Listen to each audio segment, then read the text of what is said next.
Friends, welcome to my YouTube channel legal and social awareness. मैं Karim Ahmad Siddiqui advocate. मेरे एक subscriber के द्वारा एक सवाल पूछा गया है कि क्या 498A के मामलों में कोई ऐसी सूरत, कोई ऐसी परिस्थिति बनती है कि FIR होने के बाद 498A में भी गिरफ्तारी हो सकती है। तो आज की वीडियो में इसी के संबंध में बातचीत करेंगे। आज हम देखेंगे कि गिरफ्तारी के संबंध में कानून क्या है, वो कौन से ऑफिसर्स हैं जिनमें गिरफ्तारी जरूरी होती है, और वो कौन सी परिस्थितियां हैं कि 498A में भी विवेचना के दौरान पुलिस अधिकारी के द्वारा गिरफ्तार किया जा सकता है आरोपियों को। और आखिरी में यह भी देखेंगे वीडियो के कि गिरफ्तारी के संबंध में दो महत्वपूर्ण केसला ऑनरेबल सुप्रीम कोर्ट के वो क्या थे और उनमें क्या कहा गया है। तो बहुत ही महत्वपूर्ण जानकारी है, इसलिए जुड़े रहे आखिरी तक। देखते हैं कि इस संबंध में संपूर्ण जानकारी क्या है। साथियों, आप लोगों को याद होगा कि आज से करीब 15-20 वर्ष पहले जब किसी महिला के द्वारा अपने पति और ससुराल के अन्य लोगों के विरुद्ध 498A में FIR दर्ज करा दी जाती थी, तो पुलिस के द्वारा ससुराल के लोगों को गिरफ्तार कर लिया जाता था। खास तौर से पति को तो तुरंत गिरफ्तार कर लिया जाता था और जेल भेज दिया जाता था, और हफ्तों तक पति को जेल में रहना पड़ता था। उसकी जमानत भी नहीं होती थी, सेशन से जाकर के कहीं जमानत होती थी। हफ्तों तक जेल में रहने के बाद नॉर्मल केसेस में लोअर कोर्ट से जमानत नहीं होती थी। लेकिन आज सिचुएशन कुछ अलग है। आज आप लोग भी सुनते होंगे कि जिन मुकदमों में 7 साल तक की सजा है उनमें गिरफ्तारी की आवश्यकता नहीं है, और 498A इसमें तो 3 साल की सजा है, इसीलिए इसमें गिरफ्तारी नहीं होती है नॉर्मल स्थिति में। अब हम देखते हैं कि गिरफ्तारी के संबंध में कानून क्या कहता है और वो कौन सी परिस्थितियां हैं जिन परिस्थितियों में 498A में भी गिरफ्तार किया जा सकता है। दोस्तों, क्रिमिनल प्रोसीजर कोड की धारा 41 में कहा गया है कि पुलिस ऑफिसर को ये पावर होता है कि वो मजिस्ट्रेट के आदेश के बिना या वारंट के बिना व्यक्ति को गिरफ्तार कर ले। अब किस व्यक्ति को गिरफ्तार कर सकता है? जिस व्यक्ति ने उसके सामने कोई संज्ञेय अपराध कारित किया है तो उसको गिरफ्तार कर सकता है।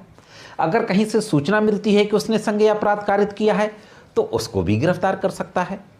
लेकिन 2008 में इसी धारा 41 CRPC में अमेंडमेंट होता है, और अमेंडमेंट करने के बाद कुछ क्लॉजेज को ऐड कर दिया जाता है, और सब सेक्शन 1 की क्लॉज B में यह कहा गया है कि जिन अपराधों की सजा 7 साल तक या 7 साल से कम है उनमें आईओ गिरफ्तार नॉर्मल स्थिति में नहीं करेगा।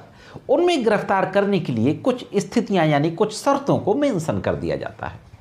सबसे पहली चीज ये है कि अगर आईओ को लगता है कि फेयर इन्वेस्टिगेशन के लिए गिरफ्तारी की आवश्यकता है तो आरोपी को गिरफ्तार कर लेगा, भले ही उसकी सजा 7 साल या उससे कम हो। अगर आरोपी व्यक्ति सबूतों के साथ छेड़छाड़ करता है, सबूतों को नष्ट करता है, तो भी गिरफ्तार किया जा सकता है। गवाहों को डराता धमकाता है, लालच देता है, तो भी गिरफ्तार किया जा सकता है। अगर आईओ यानी इन्वेस्टिगेटिंग ऑफिसर को ऐसा प्रतीत होता है कि यह जो आरोपी है, अगर इसको गिरफ्तार नहीं किया गया तो इसको न्यायालय के समक्ष प्रेजेंस इसकी कराना मुश्किल हो जाएगा, उपस्थित नहीं होगा न्यायालय में, तो भी गिरफ्तार किया जा सकता है। एक स्थिति ये भी है कि यह व्यक्ति अगर गिरफ्तार नहीं किया गया तो दोबारा फिर से अपराध कारित करेगा। अगर ये शर्तें हैं, फुलफिल होती हैं, तो उन अपराधों में भी आरोपियों को गिरफ्तार किया जा सकता है जिनकी सजा 7 साल या उससे कम है। तो जाहिर है कि 498A में 3 साल की सजा है, 7 साल से कम है। तो अगर ऐसी परिस्थितियां हैं जो मैंने अभी बताई तो 498A में भी गिरफ्तार किया जा सकता है। इसके अलावा कुछ बातें और हैं, अगर वो स्थितियां हो जाती हैं तो भी 498A में गिरफ्तार किया जा सकता है। उन पर भी एक नज़र डाल लेते हैं। दोस्तों, इससे पहले कि हम कुछ और परिस्थितियों की बात करें जिन परिस्थितियों 498A में पति और ससुराल वालों की गिरफ्तारी की जा सकती है, ऑनरेबल सुप्रीम कोर्ट के 2 महत्वपूर्ण जजमेंट्स को देखते हैं। जब CRPC में अमेंडमेंट हो गया 2008 में, इसके बाद एक केस आता है ऑनरेबल सुप्रीम कोर्ट में, Arnesh Kumar versus state of Bihar. Case की पूरी डिटेल आपकी स्क्रीन पर है। और उसमें गिरफ्तारी के संबंध में बहुत ही स्ट्रिक्ट गाइडलाइंस दी जाती हैं। बहुत ही लैंडमार्क जजमेंट था अरेस्ट के संबंध में, और पोजीशन बिल्कुल क्लियर कर दी जाती है कि जिन मुकदमों में 7 साल तक की सजा जिन अपराधों में हो या उससे कम, तो जब तक कि स्ट्रिक्टली ये सिचुएशंस, ये शर्तें पूरी नहीं हो रही होंगी 41 की, तब तक गिरफ्तार नहीं किया जाएगा। इसके बाद अभी कुछ महीने पहले सत्येंद्र कुमार अंतले बनाम सीबीआई का केस आता है सुप्रीम कोर्ट में। उसमें नाराजगी जताई जाती है, चिंता जाहिर की जाती है कि इन प्रोविजंस का पालन नहीं किया जा रहा है पुलिस अधिकारियों के द्वारा। और 41 में जब यह अमेंडमेंट होता है तो उसी के बाद सेक्शन 41A भी एक अलग से जोड़ दिया जाता है कि अब चूंकि गिरफ्तारी की जरूरत नहीं है 7 ईयर्स तक के सजा वाले अपराधों में या उससे कम, इसलिए 41A की नोटिस दे दी जाए। अगर वो कोऑपरेट नहीं करता तो अलग बात है। जैसा कि मैंने अभी पहले बताया था कि अगर ये स्थितियां हैं तो 7 साल या उससे कम के अपराधों में भी गिरफ्तार किया जा सकता है। तो ये 2 महत्वपूर्ण केस लाए।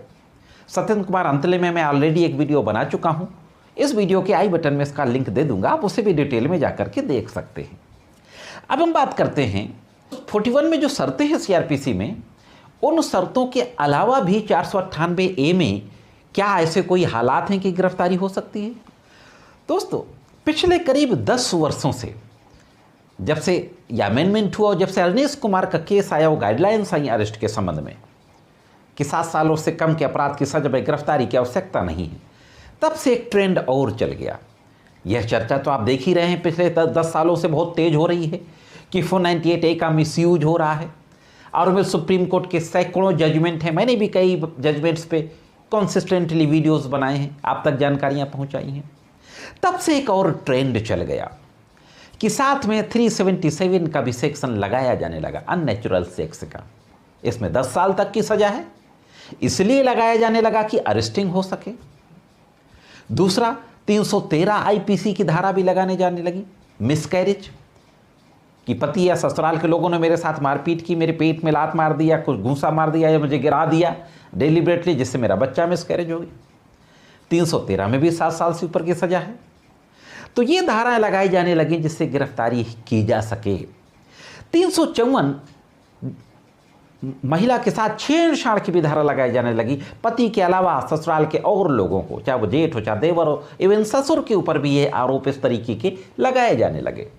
मैं ये नहीं कहता हूं कि जेन्युइन घटना नहीं होती, निश्चित रूप से होती हैं, लेकिन फेक इंसिडेंट भी बनाया जाने लगा। तो 354 वगैरह में भी गिरफ्तारियां हो जाती हैं। तो अगर इस तरीके की कोई धारा लगी है आपकी 498A के साथ, तो भी आपकी गिरफ्तारी हो सकती है। तो दोस्तों, आपको जो महत्वपूर्ण बात याद रखनी है कि अगर आपके खिलाफ 498 की FIR हो जाती है, तो सबसे पहले तो आपको इन्वेस्टिगेशन में पूरा सहयोग करना है। सबूतों से छेड़छाड़ नहीं करना, गवाहों को डराना धमकाना नहीं है। ऐसी परिस्थिति नहीं बनानी कि प्रॉपर इन्वेस्टिगेशन नहीं हो पा रहा, बल्कि लगातार पुलिस के सीनियर अधिकारियों से मिलकर एप्लीकेशन देखिए, कोशिश करनी है कि प्रॉपर इन्वेस्टिगेशन हो। अब 498A की FIR होने के बाद उससे कैसे बचें, मैंने ऑलरेडी एक वीडियो बनाया था, उसका लिंक भी मैं आई बटन में दे दूंगा, आप देख सकते हैं। अगर आप लोग कहेंगे तो फिर से मैं इस टॉपिक पे एक नया वीडियो लेकर के आ जाऊंगा। तो दोस्तों, यह थी इस संबंध में एक महत्वपूर्ण जानकारी। ये जानकारी कैसे लगी कमेंट्स करके जरूर बताएं, और जानकारी अच्छी लगी हो तो वीडियो को लाइक और शेयर कर दें।